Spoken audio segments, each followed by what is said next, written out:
My name is Richard Langford, and tonight, I learned what it truly means to be invisible.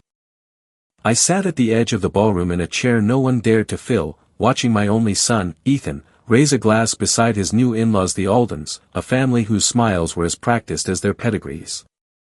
They called me, the old man in the corner. I suppose they thought I couldn't hear them over the orchestra. What they didn't know was that every shimmering light in that room, every bottle of champagne, every polished fork, every chandelier crystal was paid for by me. The wedding they were so proud to host, the celebration they claimed as their own, was built entirely on Langford money. I didn't correct them. I didn't demand respect. I simply waited because waiting is a skill you learn after decades of building empires from nothing. And when the maître d', Amelia Grant, walked to the stage holding an envelope marked, "Final balance $1 million, I finally stood. I didn't shout. I didn't argue. I just said one sentence and watched every smile in that ballroom disappear.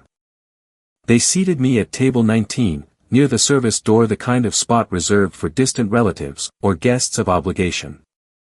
From where I sat, I could see everything. The glittering chandeliers above, the endless white floral centerpieces, the marble floor polished to a mirror's shine.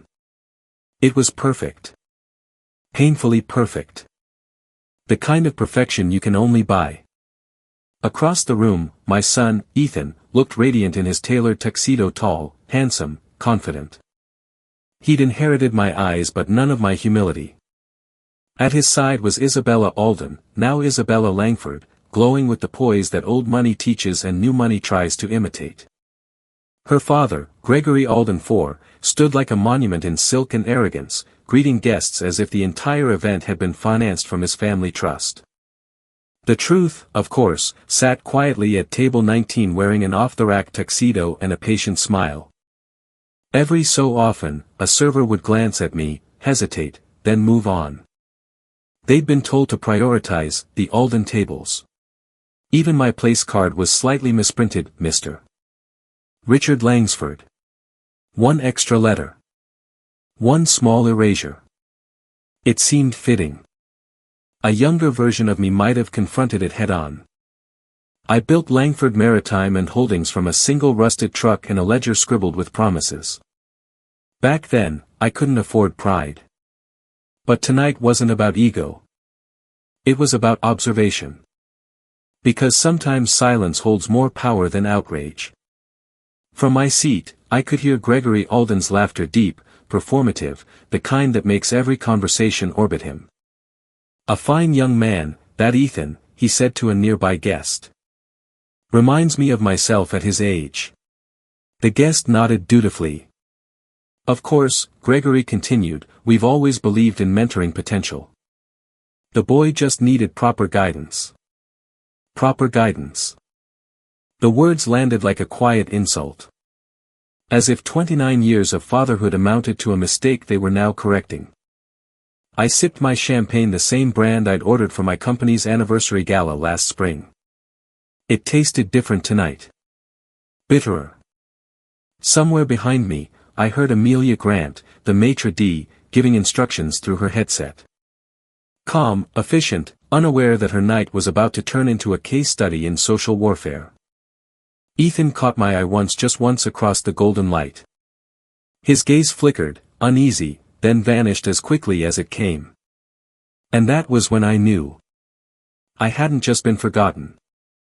I'd been replaced. The first thing I noticed about the Aldens was how every gesture carried performance value. A handshake wasn't a greeting, it was an announcement. A smile wasn't kindness, it was branding. They had mastered the art of looking generous while keeping the receipts. Gregory Alden IV walked through that ballroom like a man touring his own museum. Every guest he passed received the same half-smile, the same hand resting briefly on a shoulder, the same tone that said you should be grateful to be here. Behind him trailed Isabella's mother, Margaret Alden, whispering updates to the planner, adjusting floral arrangements that already looked perfect. No one mentioned me. No one needed to. The omission was the point. At first glance, the wedding looked like a showcase of Alden wealth, ivory roses flown in from Ecuador, a 12-piece orchestra from New York, wine imported directly from Bordeaux. But if you looked closely, every detail bore the fingerprints of my company. The lighting rig bore a discreet tag from Langford Maritime and Holdings Event Division. The refrigerated trucks that delivered the flowers were mine. Even the generators outside the estate carried our logo, hidden behind velvet drapes. Because the truth was simple, I had paid for everything. The final number, after 6 months of negotiations, revisions, and minor upgrades, stood at $1,002,700. Venue lease, $290,000. Catering and wine, $245,000. Decor and florals, $145,000. Lighting and sound, $120,000. Live entertainment, $80,000. Security and valet operations, $72,000. Contingency fund and permits, $50,700. All invoiced through Langford Holdings. All tied to my signature. All held under 1 Clause 14b, final certification by client required prior to disbursement of remaining balance. That clause was my insurance, though I hadn't planned on using it. Back then, I'd thought it a formality. Tonight, it was a loaded weapon. A waiter set another flute of champagne in front of me. Compliments of the Aldens, he murmured politely. I smiled and thanked him, even as I noted the irony. When you build a company from nothing, you learn to read contracts the way others read faces. You notice the clauses people skip, the commas that change destinies. And you learn patience. Because true leverage doesn't require threats, it requires timing. Across the room, Ethan laughed too loudly at something Gregory said. The two of them stood shoulder to shoulder, mirrors of power, one earned, one inherited. My son didn't see the difference yet. Mr. Langford, a voice interrupted. It was Amelia Grant, the maître d'. She bent slightly, professional smile unbroken. We'll be moving to the dinner service shortly. I just wanted to confirm your office received the balance notification. I did, I replied evenly. You'll have my decision before midnight. Her eyes flickered, understanding the weight behind the words. Of course, sir. She bowed her head slightly and disappeared into the crowd. At the head table, Gregory raised his glass for another toast. To family, he declared. The ones who raise us to dream higher. I almost laughed. Because some of us had built those dreams with our bare hands. And tonight, the hands that built them were ready to close the account. It began with whispers, the kind that move faster than champagne refills. You could feel it in the way guests started glancing toward the far tables, toward me. It always happens the same way, a name half-spoken, a question disguised as politeness, curiosity wrapped in silk. Someone had finally realized the Langford name on the invoices didn't match the narrative the Aldens had been feeding them for months. The old man's company handled the shipping, I think, someone murmured near the orchestra. No, darling, another corrected, I heard he's the father. The father? But Gregory said. And that was how it started, truth slipping through the cracks of curated lies. The Aldens had built an illusion as grand as this ballroom. They needed people to believe the marriage united two legacies of equal standing, the Aldens' heritage and the Langfords' their version of it. In their story, I was a comfortable footnote, the polite retiree with connections, invited for tradition's sake. Certainly not the financier of the entire affair. The longer the evening went on, the more fragile that illusion became. Amelia Grant, ever observant, approached me again between courses. Mr. Langford, she said quietly, the event accountant just needs to confirm the final authorization window. The system flags it at 11 p.m. I'm aware, I replied. Please assure your team they'll have an answer by then. She hesitated, studying my expression. Should we anticipate complications, sir? I smiled faintly. Only if people forget who's paying the bills. Amelia nodded, her professionalism unshaken. but the smallest trace of respect crossed her face, that rare recognition from one professional to another who understands control. At the main table, Gregory Alden had begun another one of his monologues, describing his vision for uniting both families under a new venture. He spoke with the confidence of a man who mistook money for wisdom. Ethan, beside him, listened intently, his face glowing under the chandeliers. He'd learned to mimic the Alden charm, perfectly polished gestures, controlled laughter, the deliberate cadence of entitlement. He caught my gaze for a brief second, then looked away. The avoidance was deliberate now. That was when I noticed a man near the bar alone, holding a notepad. Julian Prescott, the Atlantic Registry's Society columnist. He was pretending to check his phone, but his eyes moved with surgical precision. He wasn't here for the free wine, he was here for a story.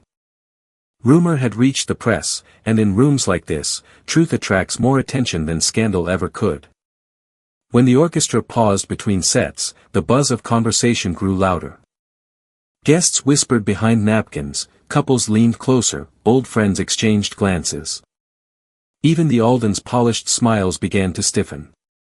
Their empire of perception was cracking under the weight of curiosity. I've been in enough boardrooms to know the signs of an unraveling deal, the laughter that sounds forced, the silence that stretches too long, the body language of people realizing control is slipping away. That's what was happening here, a ballroom of 400 people slowly realizing that the man sitting quietly near the service door held the real authority. A waiter passed by with a silver tray of dessert plates. "Another champagne, sir?" he asked. "No, thank you," I said. "Bring me black coffee instead." He blinked, surprised. "Of course, sir." Because coffee meant clarity. And clarity meant decisions. At 10:15, my phone buzzed with a message from Victoria Sterling, my attorney. "Press contact confirmed. Prescott's here. You hold the leverage. Proceed at your discretion." I slipped the phone back into my pocket, eyes on the head table. Gregory Alden IV was still talking, unaware that his perfect narrative was seconds from collapse. He thought he understood wealth, power, legacy. But old money lives on reputation. And real power lives on paper. Dinner arrived in waves of silver and applause. The orchestra softened to a waltz as waiters glided between tables carrying filet mignon, sea bass, and crystal decanters of wine older than the groom. Conversation had thinned into the kind of polite rhythm you hear in boardrooms: measured laughter, careful compliments, the occasional clink of cutlery against bone china. It was almost peaceful until Gregory Alden IV rose from his seat. He didn't tap his glass, he didn't need to. The room fell silent the way it does when a man of social gravity stands reflexively, obediently.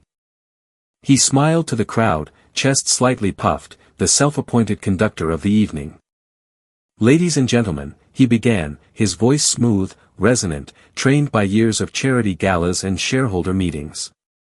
"Tonight, we celebrate not only the union of two remarkable young people but the merging of two families, two traditions of excellence." Applause rippled through the room. I kept my hands still in my lap. He turned toward Ethan and Isabella, his expression softening into something rehearsed. "My daughter has always been blessed with grace, intelligence, and the rare gift of good judgment. And when she brought this fine young man into our lives, we knew immediately he belonged among us." The Aldens smiled. The guests smiled.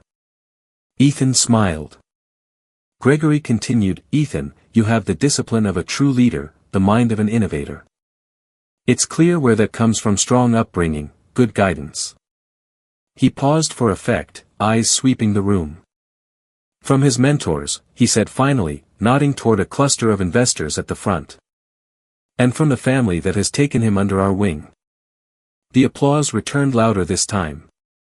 Cameras flashed. The orchestra played a brief flourish.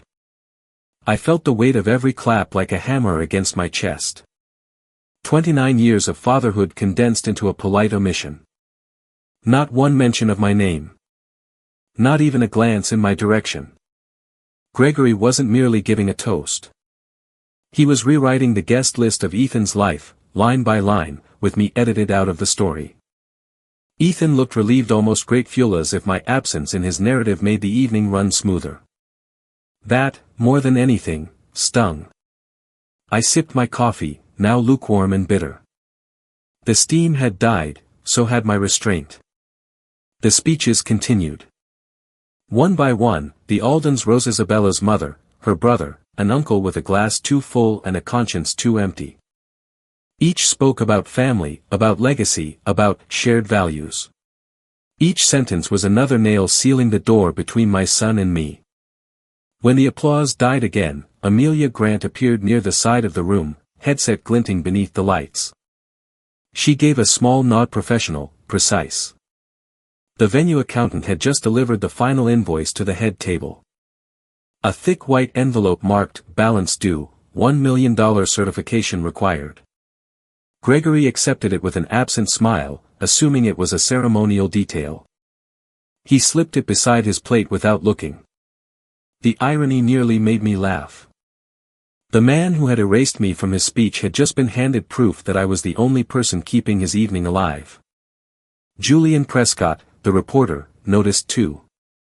His pen moved faster. He'd caught the signal, the story beneath the performance. Before we conclude, Gregory said, raising his glass again, I'd like to honor those who made this evening possible. The Alden family's event team, our partners, and, of course, the professionals who ensured perfection down to the last petal. He gestured toward the catering staff, the florists, even the lighting crew. Everyone but me. Then came the final cut. And to Ethan's late grandfather, he said solemnly, whose legacy of hard work inspired the man we see before us today. A soft gasp fluttered through the room. Late grandfather. It was a neat trick, one word that made absence sound noble.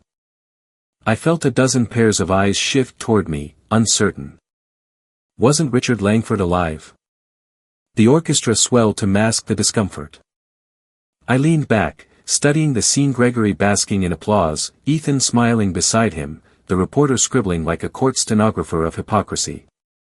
I thought of the nights I'd driven through rainstorms to deliver shipments myself because a client couldn't afford delays. Of the mornings Ethan slept through school while I built the fortune he now spent without acknowledgement. All of it had led here to a room that sparkled with my money and erased my name. I looked at the clock. 10:47 p.m. 13 minutes before the system required my final authorization. As Gregory raised his glass one last time, declaring, to family, those who make us who we are, I felt the decision crystallize like ice in my chest.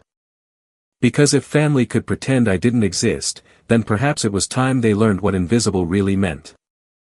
The air inside the Montrose estate had changed. You could feel it, a faint current of unease threading through the laughter, a subtle stiffness behind every practiced smile. Even the orchestra sensed it. The violinists played a fraction softer, as if afraid of stepping on the wrong note. The guests were beginning to feel the quiet gravity of something about to shift, even if they couldn't yet name it. Amelia Grant, the maître d', moved across the floor with the precision of a diplomat. She stopped beside me, her expression composed, voice pitched low enough that only I could hear. Mr. Langford, she said, we're reaching the certification deadline. The system requires final authorization to proceed with extended service bar, music, staff overtime. Without it, the evening ends, I finished for her. She nodded. Exactly so, sir. I smiled faintly. Then I suppose the evening is waiting on me. Across the room, Gregory Alden IV laughed a little too loudly at a guest's joke. His laughter had the brittle edge of a man who senses control slipping but refuses to acknowledge it. The envelope marked final balance $1 million sat unopened beside his champagne glass, a monument to ignorance.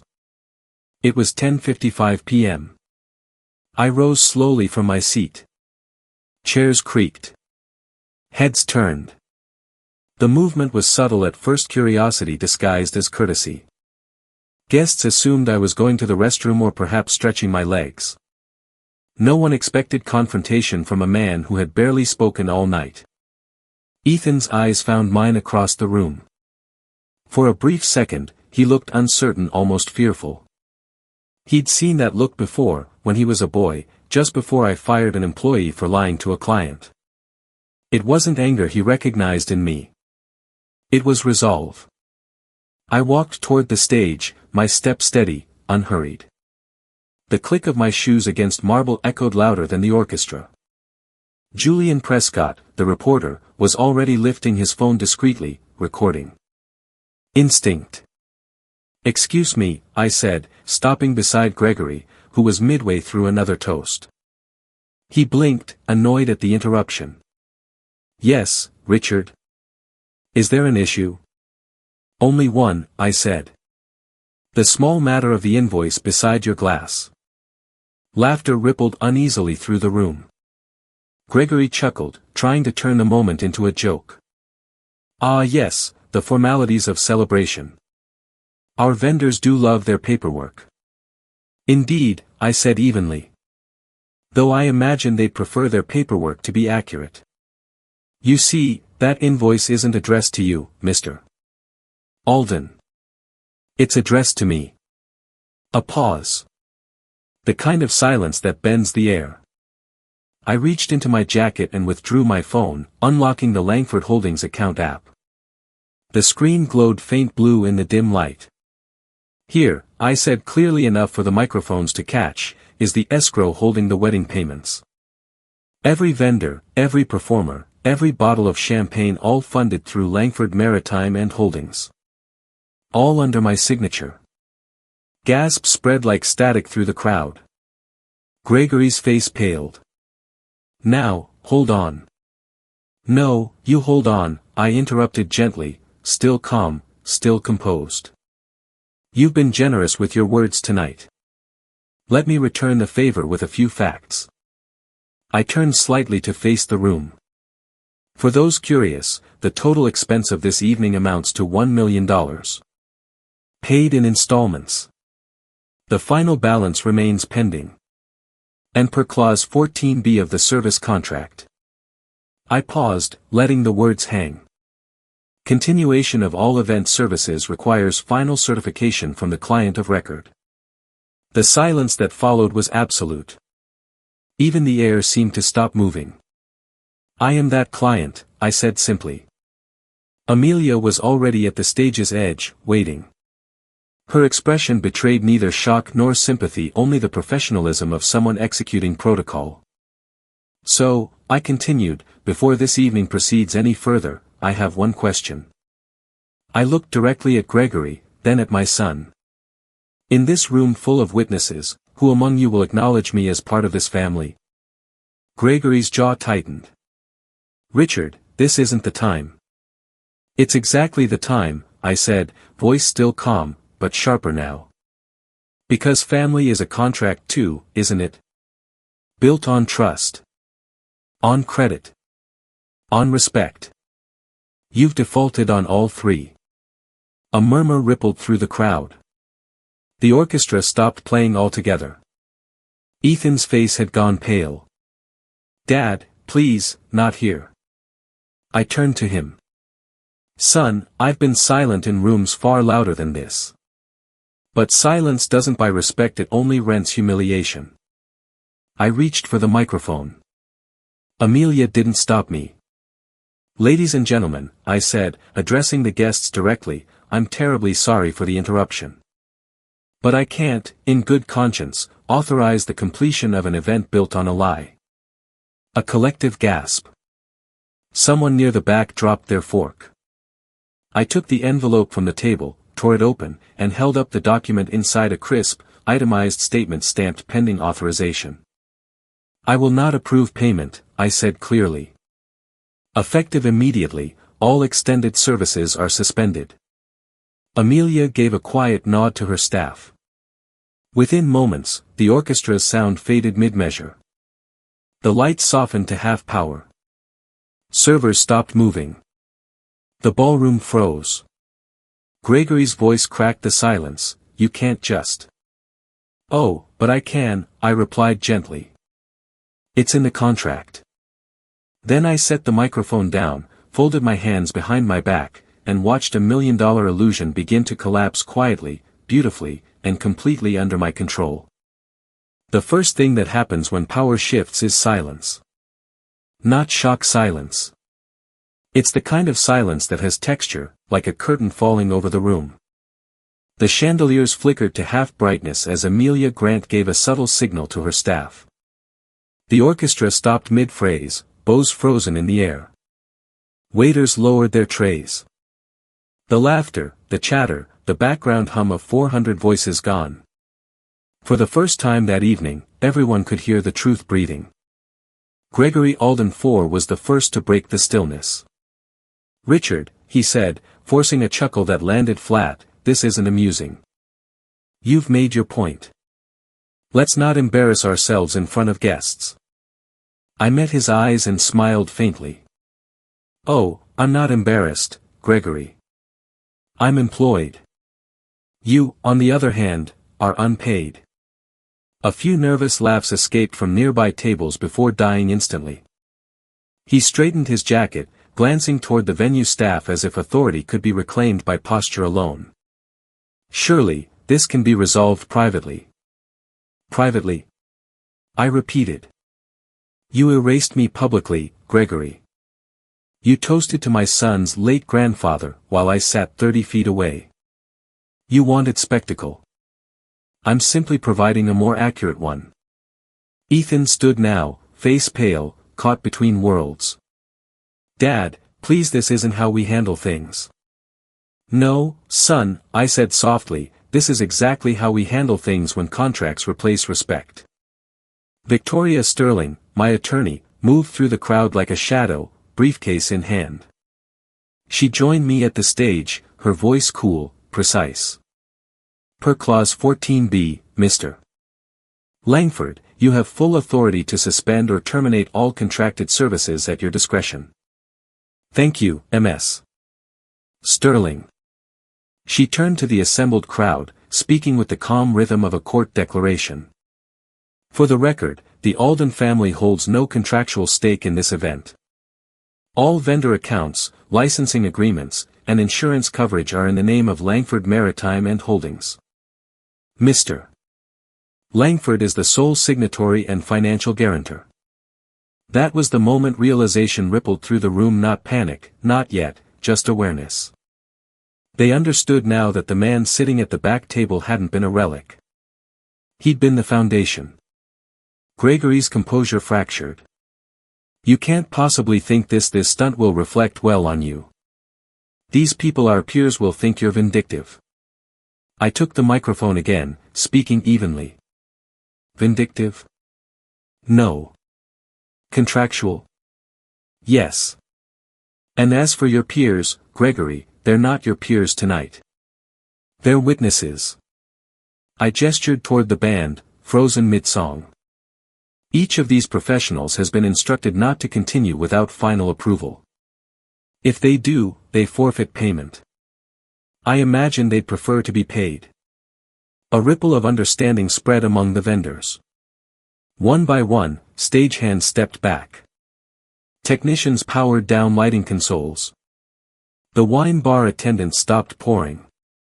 The illusion of endless celebration began to crumble, piece by piece. The smell of extinguished candles and expensive perfume filled the stillness.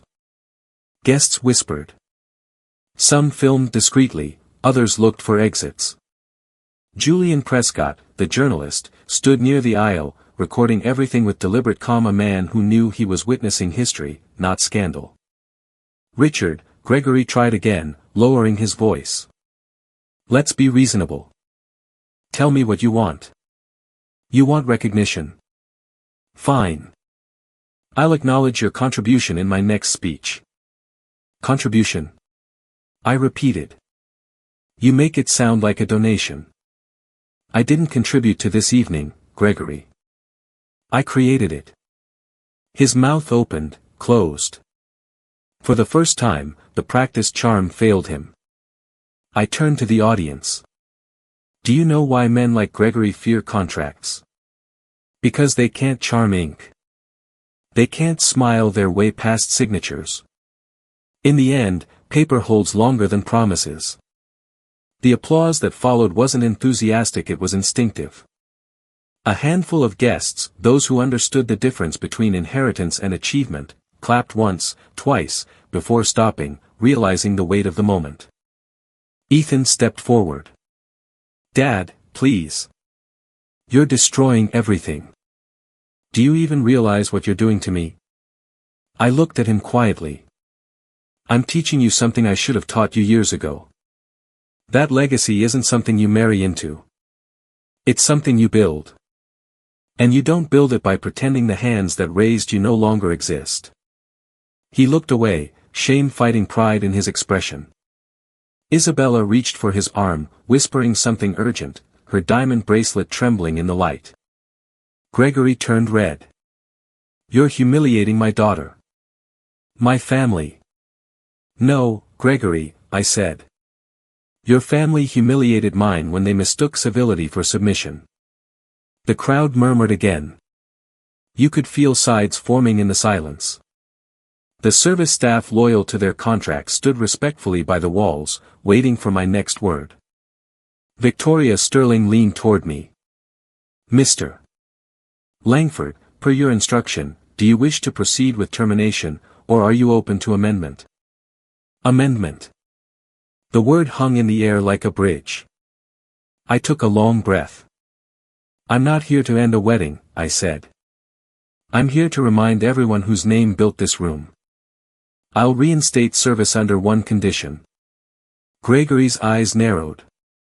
"What condition?" "That this family," I said, my gaze fixed on my son, "publicly acknowledges the truth who paid for this night, and who taught Ethan what it means to earn something instead of inheriting it." The silence afterward felt sacred. Even the chandeliers seemed to wait. "Apologize?" Gregory hissed.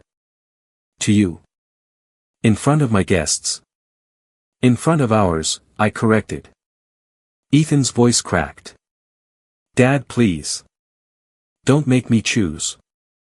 "You already did," I said gently. "When you let them call me invisible." He flinched. And for the first time that night, I saw the boy he used to be, not the man pretending to be an Alden, but the son who once stood beside me on a dock at sunrise, asking what success really meant. Success, I had told him back then, isn't applause, son. It's ownership of your work, your choices, and your name.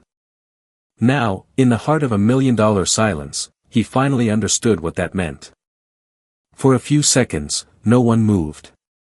The ballroom was caught between two worlds, the glittering illusion of the Alden's prestige and the raw gravity of truth pressing in from every corner.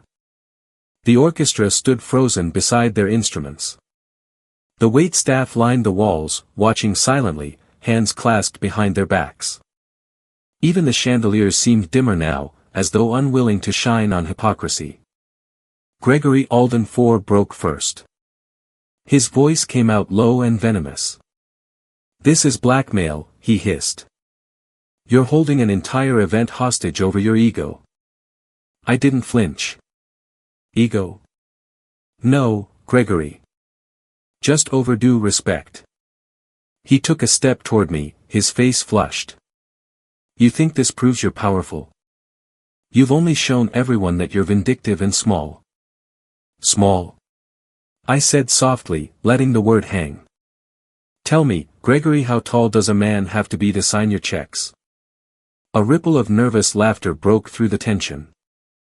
Not loud, not cruel, just the sound of people realizing the performance was over.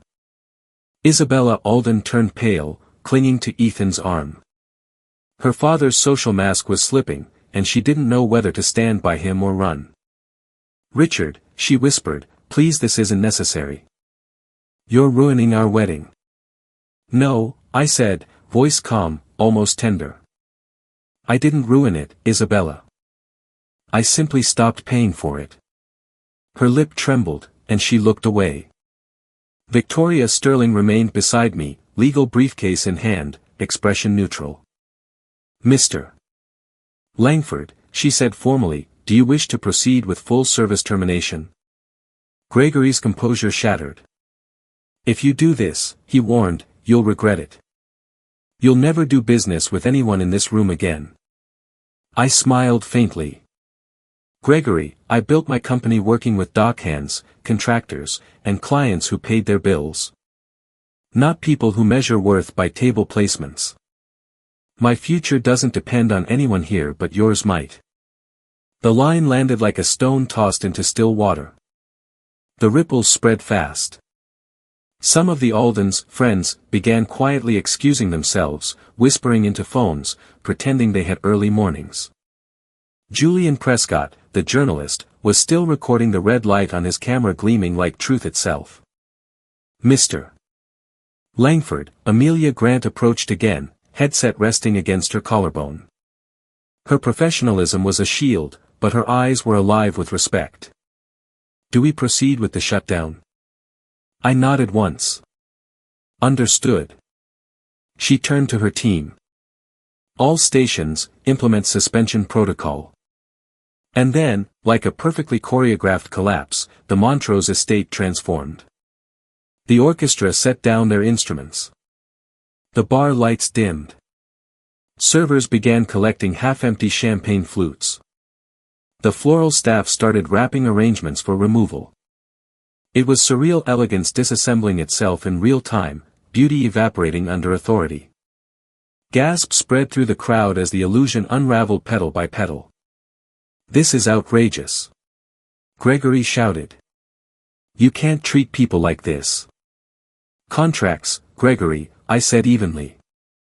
They're the great equalizer. No amount of arrogance changes what's written on paper. I turned to the audience again. Forgive the interruption, everyone. We'll resume once honesty returns to the program. That earned a few quiet claps from somewhere near the back, hesitant but real.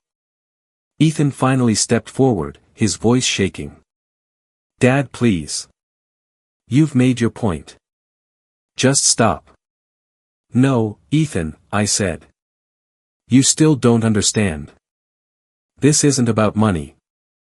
It's about what money represents: work, sacrifice, and the truth behind every dollar you spend, like it grows on trees. He looked down, ashamed. You're making me look weak. No, I said gently. I'm giving you a chance to be strong. Isabella squeezed his arm. Ethan, do something. He hesitated, and then, for the first time, I saw him make a choice of his own. He stepped closer to me, turning to face the room. My father built everything I've ever known, he said, his voice unsteady but rising. Every opportunity, every luxury, every door that opened, it was because of him. I've been ashamed of that. I let myself believe that working with my hands was beneath me. But the truth is, I wouldn't be standing here without him. The words fell into the quiet like a confession. Gregory's face darkened. Ethan, sit down. No, Ethan said, louder this time. I'm done pretending. The entire room seemed to inhale at once. He turned toward me, not as a boy to his father, but as a man facing his own reflection. Dad, he said, his voice breaking, I'm sorry. I let pride get in the way of gratitude. I studied him for a long moment, every memory flashing through my mind: scraped knees, late-night talks, the day he told me he wanted something bigger. I realized that this moment, painful as it was, might finally be that something. Apology accepted, I said quietly. Gregory slammed his glass down. You've both lost your minds. Do you have any idea how this looks? I turned toward him, steady as ever. Yes. Like truth, Mr. Alden. Something you don't often host in your house. Laughter, genuine this time, rippled through the guests. Even the staff allowed the faintest smiles. Gregory looked around the room, realizing the crowd had turned. The power had shifted completely. Every smirk, every whisper, every performative courtesy that once orbited him now belonged to me. You think you've won? He spat. This will ruin your name. My name, I said, was never for sale. He opened his mouth to speak again and stopped. Because at that very moment, Amelia Grant stepped forward, microphone in hand. "Ladies and gentlemen," she announced smoothly, "service will now resume, as Mr. Langford has reinstated authorization." The crowd erupted in relieved applause. Music swelled again, brighter than before. Waiters moved gracefully through the aisles. But this time, no one was looking at Gregory Alden. They were looking at me, the man who had owned the night all along. Ethan approached, his voice low. "I meant what I said, Dad." "I know," I replied. "Now prove it, not with words, but with choices." He nodded, understanding. Behind him, the Aldens stood diminished, their empire of glass cracked beyond repair. For the first time all night, I felt peace, not triumph, but peace. Because power, I realized, isn't in how loudly you speak. It's in who listens when you finally do. When the music returned, it sounded different. The violins no longer played for spectacle, they played for release. Guests exhaled as if they had been holding their breath all evening, and the air of the ballroom felt lighter, cleaner, purged of pretense. Gregory Alden IV and his wife stood stiffly at the head table, pretending composure but radiating fury. Their guests offered them polite smiles and quick excuses before quietly drifting toward me. A few shook my hand.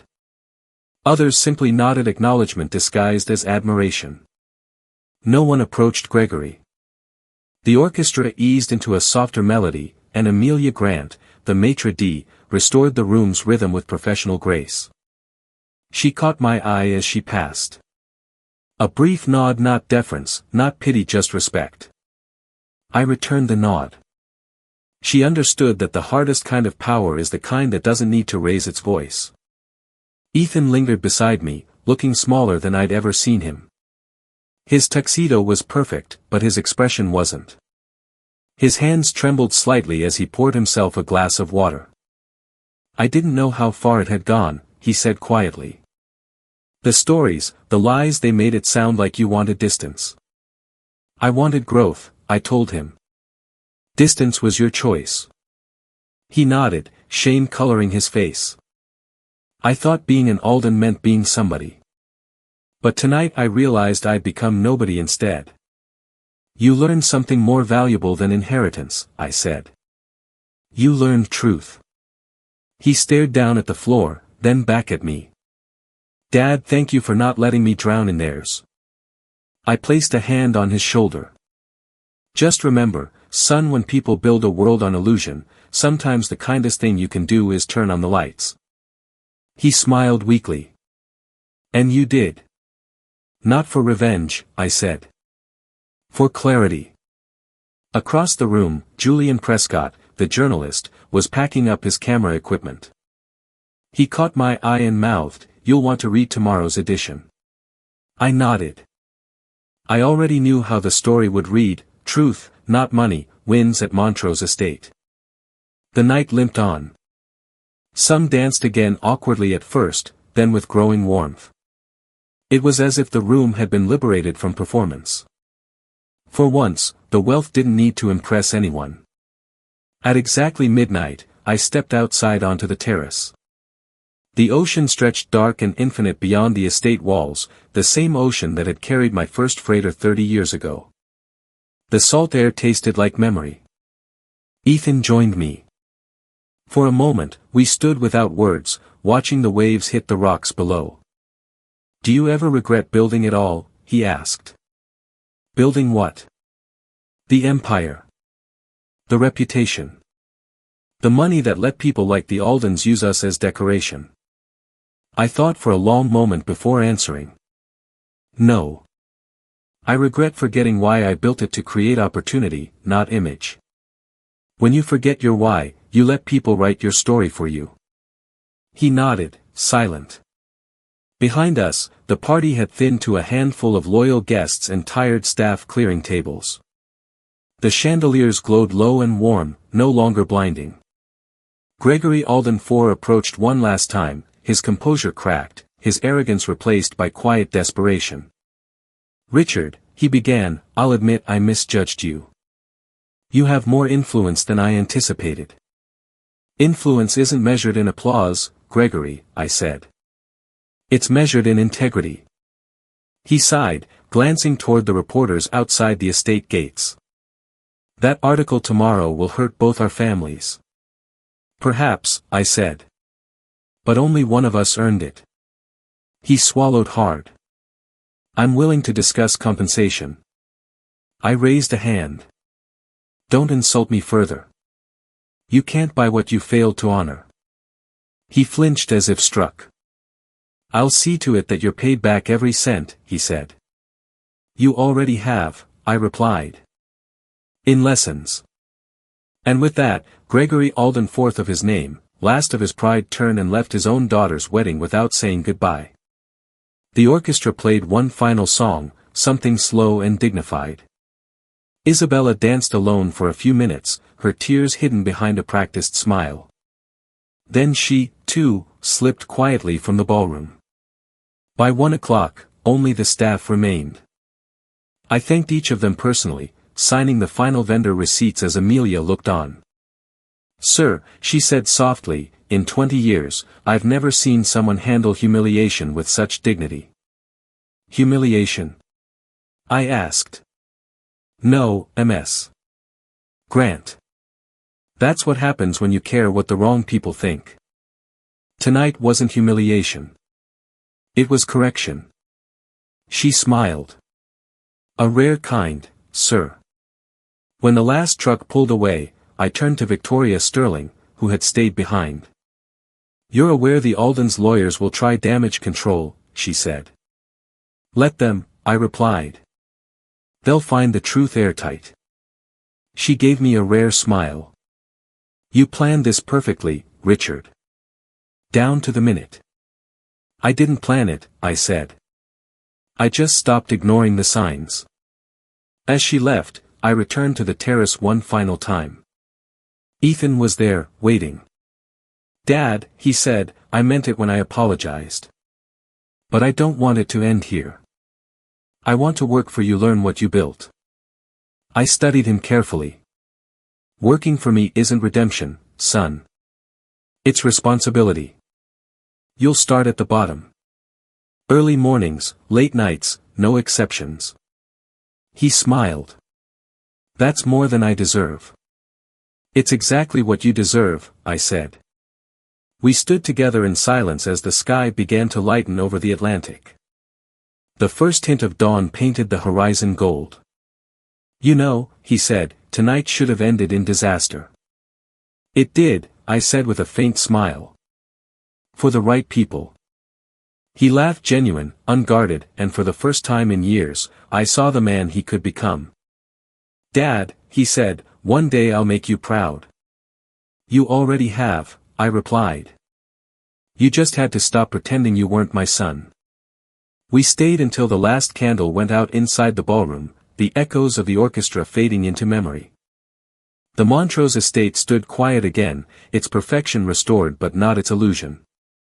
The world would wake soon to headlines and whispers, to photos of champagne glasses midair and stunned faces caught in disbelief. People would argue whether I was ruthless or righteous, cruel or courageous. But I knew the truth. In a world obsessed with appearances, silence had been my greatest weapon until the moment it became my voice. Because power isn't about control. It's about correction. And sometimes, the most generous thing a father can do for his son is turn the lights back on. When I walked out of that ballroom, the night was quiet again. Not the silence of shame, but the silence that comes after a storm, when the air feels cleaner, the ground steadier, and truth finally has room to breathe. People will always debate what happened at the Montrose estate. Some will say I humiliated my son's new family. Others will call it poetic justice. Maybe it was both. But I know this: every man has a moment when he's forced to decide what kind of legacy he's leaving behind. You can build empires, fortunes, and reputations. You can sign 1,000 contracts. But none of it means anything if you let people erase your name while spending your money. Respect isn't something you buy, it's something you guard. And sometimes, the hardest act of love is to stop protecting those who mistake your silence for weakness. Because silence isn't submission. It's patience until the truth is ready to speak for itself. That night didn't end with revenge. It ended with clarity. My son learned what it means to stand, not because of a family name, but because of the work behind it. And I learned that dignity doesn't need applause, it just needs the courage to stay honest when everyone else is pretending.